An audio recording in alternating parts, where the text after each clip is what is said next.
I've always been fascinated by the paranormal. Ghosts, haunted houses, and unexplained phenomena have captured my imagination since I was a child.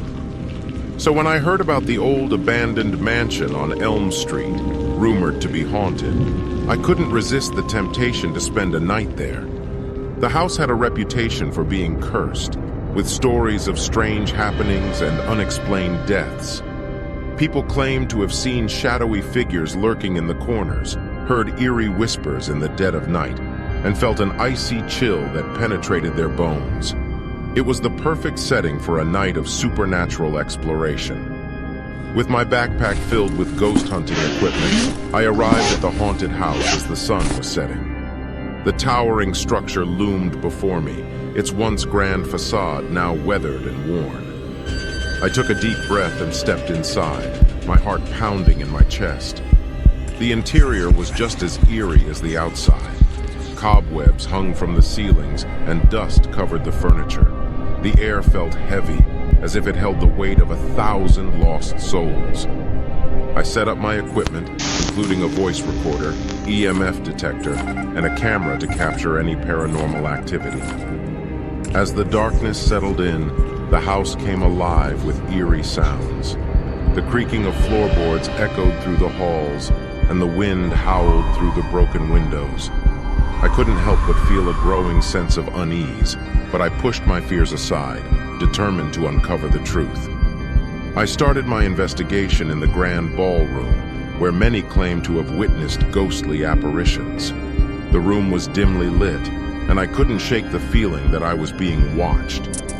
Suddenly, a chill swept through the air, and the temperature dropped dramatically.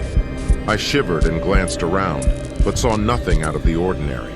I decided to use the voice recorder to try and capture any ghostly voices. I asked, "Is there anyone here with me?" The silence that followed was deafening, but as I played back the recording, I heard a faint whisper in response. "Don't look behind you. Run." My heart skipped a beat, and I felt a surge of adrenaline coursing through my veins. Undeterred, I moved to the second floor, where a series of tragic deaths had occurred. As I climbed the creaky staircase, the air grew thicker, making it harder to breathe. The EMF detector started beeping frantically, indicating a spike in electromagnetic energy. I followed the readings to a room at the end of the hallway.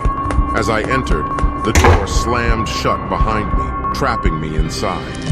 Panic set in as I struggled to open it, but it wouldn't budge. The room grew colder, and a sense of dread washed over me. I felt a presence in the room, a malevolent force that seemed to feed off my fear. Just as I was about to give up hope, a strange light appeared in the corner of the room.